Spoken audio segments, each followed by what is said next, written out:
Hey guys, so I'm here today to talk to you about government. It's number 2 in our notes. So what we're going to do is we're going to look at governments here, and we're going to look at all the various types. So we're going to start off with one of the governments that is easiest for you to understand, democracy. Should be pretty easy since it takes place right here in America. So democracy, officially we say it's a system of government by the whole population or select members of a population. So sometimes we say eligible members, right?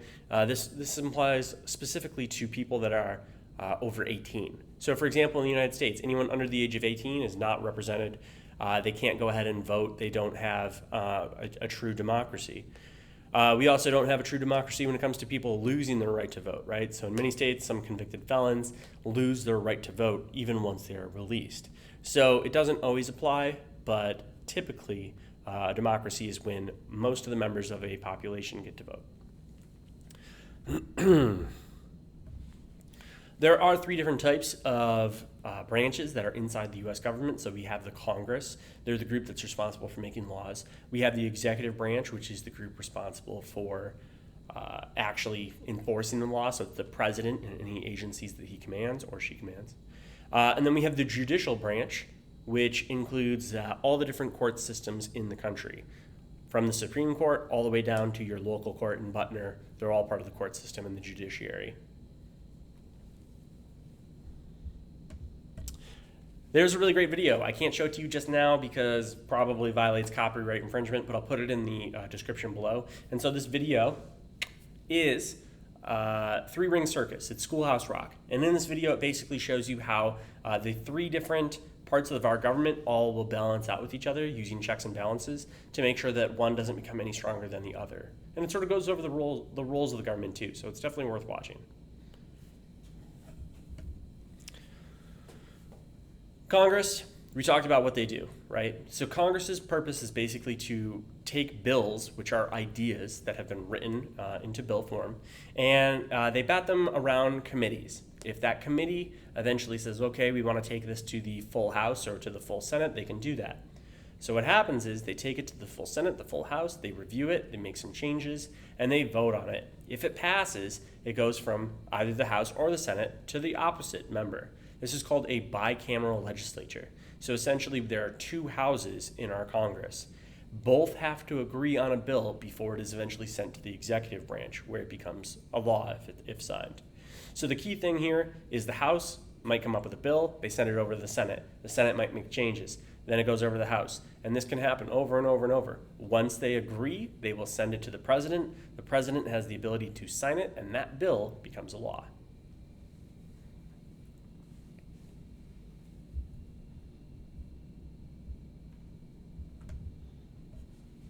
So as you can see here, basically the process that I described is in this video. I can't play it for you, but I definitely recommend it. It is Schoolhouse Rock, I'm Just a Bill. It's like super, super famous. So I definitely recommend you watch that. I'll put the link to that video also in the description. Cool. Moving on, we have the president. Cool. Moving on, we have the president and the executive branch. So the executive branch is huge. There are I think nowadays they say 4 million members that are part of the executive branch. So the president is at the top, and they're the ones that are basically in charge. They have a bunch of agencies to help them carry out these laws, though, to enforce these laws. So, for example, there's a federal law saying that the drinking age is 18 years old. There are groups like Alcohol, Tobacco, and Firearms, things like that, ATF, DEA, Drug Enforcement Agency, that help enforce those laws, right? Along with the local and state police. So these laws have to be enforced somehow, and the president can't do them all himself or herself.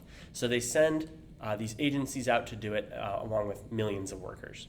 The president is also the commander-in-chief, so they're responsible for the now 6 different agencies that are inside the U.S. military. We have, first off, the Army, then we have the Navy, then we have the Air Force, then we have the Marines, the Coast Guard, and our newest branch, Space Force. The president, as we said before, can sign bills and turn them into laws. It's a really huge, important part of his job or her job. And they're also the leader of the free world. And so sometimes they have to meet with foreign dignitaries. They have to meet with foreign leaders. We see this a lot People will come to the White House and have joint press conferences as they make new agreements and set goals for the future.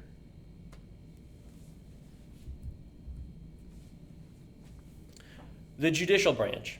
So the judicial branch is essentially the court system.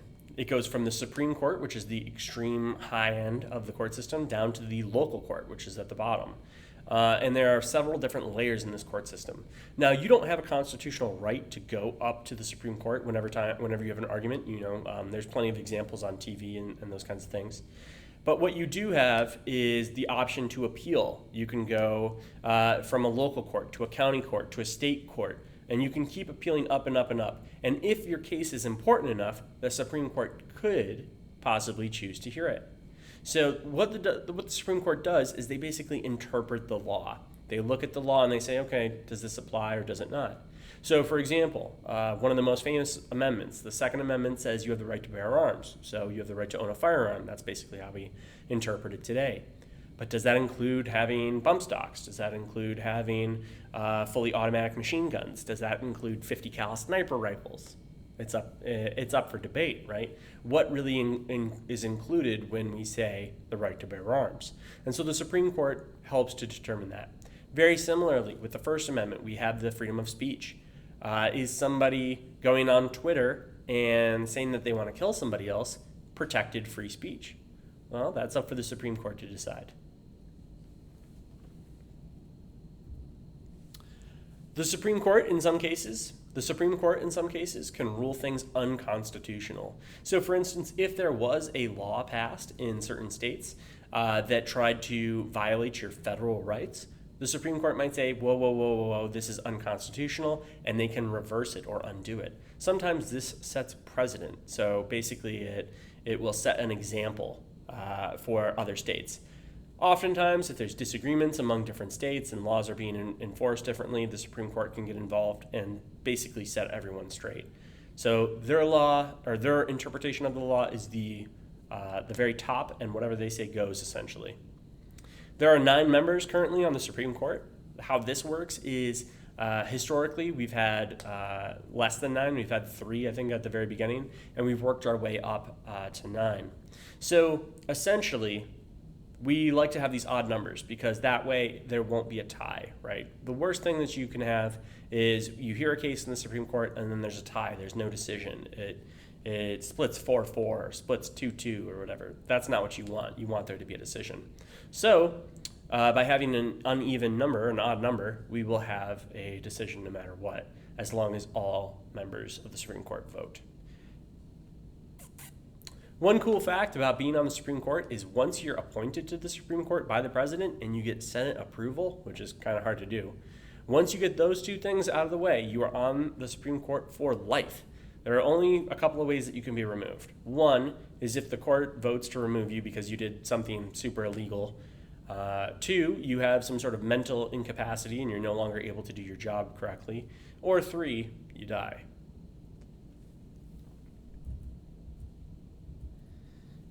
Checks and balances, we've discussed this a little bit, but essentially checks and balances have the purpose to keep one part of the government from becoming stronger than the other. So with this system, it basically ensures that democracy will continue. If the president becomes too powerful, Congress and the courts have the ability to rein them back in. Similarly, if the Supreme Court becomes a little too crazy with their unconstitutional rulings, the president can appoint new judges and the Senate can approve them and send new judges. And so it can sort of balance out these impurities that we sometimes have. Monarchy. So monarchy is a completely different type of government. It has nothing to do with democracy, other than America created their democracy after running away from a monarchy. So one famous example of a monarchy is Great Britain. Great Britain had this monarchy where basically King George III was in charge of all of his country, right? He's not exactly a dictator. He's not telling people what to do every day. He's not sending out policy like that, but he is running the country. And so kings are basically people who have absolute power in their hands. They're in charge of protecting their people. They're in charge of waging wars and signing peace treaties. So it's similar to a dictator, but usually dictators are way worse.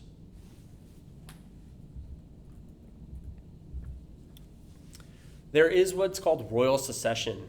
So, if you are a king, you pass on your heritage, or you pass on your claim to the throne to your family. So what this means is, practically, if a king or a queen dies, the prince or princess would then take over. So there's this huge line of succession that goes around, and you're looking at one right now. So in this line, you can see that Queen Elizabeth II of England is in charge. When she eventually does die, and she's pretty old at the moment, when she eventually does die, Prince Charles will take over. And then so on and so on. It will work its way down until eventually someone is king. Now, we don't really have a whole lot of kings floating around these days. What you have is constitutional monarchies. So it's like 95% democracy and like maybe 5% monarchy. The next system of government that we're discussing is theocracy. Now, theocracy is really weird and it's very uncommon. So like in Iraq, it's very uncommon. So in Iran or Saudi Arabia, you might see a theocracy where religious leaders run the country. So you'll have leaders that come up with these rules and they say, this is how we're going to do stuff. And it's all based on sort of like their religious beliefs. So even if you're not part of that religion, it makes it very, very hard to live in a country that enforces religious laws.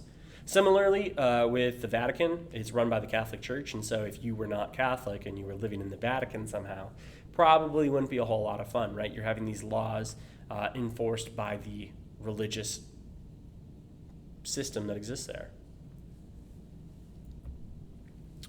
Up next is oligarchy. So oligarchy is when a small group of people rules over a large group of people. So one example that we have that's actually pretty modern is in the 1980s and the 1990s. This is when we saw the end of an oligarchy in South Africa. South Africa had the smallest little group of white settlers who had lived there for a while, and they were ruling over a huge, huge country that was majority black Africans. And so you're in this situation where a very, very small group is exercising power over the whole country, even though they're the vast minority. So what eventually happened is the system falls, in part thanks to people protesting and guys like Nelson Mandela, and democracy then replaced it. So, dictatorships. Dictatorships are kind of weird. It's basically like a king, except this person tries to control everything. So an example would be in South Korea, you have Kim Jong-un, or you have Nicolas Maduro in Venezuela. They're people who run the whole country and also try to intrude on people's sort of daily lives. They're telling them what to believe, what to wear, where to work. They're very, very in control of their country. Usually not a good thing. We also have communism. Communism is an idea that's been around since the 1800s. You have Karl Marx originally coming up with it, a German guy, and these ideas were first tried out with the Soviet Union during the Russian revolutions in 1917. And so what happens is the Soviets try to make this work. It doesn't really function. The problem is Karl Marx believes in a classless society, not where everyone is like, trashy, but like where everyone is equal. Okay, so they're trying to say everybody should be equal. There should be no rich, no poor, everyone is equal. John Lennon wrote a song called Imagine that was kind of about communism. And so everybody gives up their personal property, everyone is equal, everything is distributed by the state. So essentially, it sounds okay on paper, but in reality, it doesn't really work. Cuba is a perfect example of why. People have jobs, but they don't make a whole lot of money, and nobody buys the stuff that they're selling. And so oftentimes in these communist countries, after a long enough period of time, a free market will develop, sort of like a black market where you can get items that you want. And so a lot of people have side hustles or side jobs where they make all their money and their real jobs don't really work. Here's a video that I can't play for you, but I strongly recommend you look at it. It's from Vox, and it shows you exactly how Cuba and communism kind of don't work. One of the examples that they refer to is that a Cuban taxi driver can make more in a day than a Cuban doctor can make in a month. And that's really screwed up because the amount of training that you need to be a taxi driver is a lot less than a Cuban doctor's training that takes years. So it's a really sort of screwed up system. And so I strongly recommend you take a look at it. Finally, the last type that we have is one that kids love to talk about, anarchy. Anarchy is when there is no government. There are no laws. No one is in charge. Usually, anarchy is an absolute nightmare, right? Now, you might be thinking, oh, it's like the purge. You can kill people. No. Anarchy means there is no government in charge. No one is doing anything. There are no rules, right? There's no one to protect you. Money is worthless. So usually the only time that we see anarchy in our world is when a government fails, and a new government will replace it. But in the meantime, anarchy reigns, and it's extremely dangerous. People don't like living in anarchy, and that's why anarchy is so uncommon. So that's going to do it for our notes. This is number 2 in your notes. It's called government. Thank you for joining us, or me. Anywho, glad you learned something. I'll see you next time. Thumbs up if you liked it.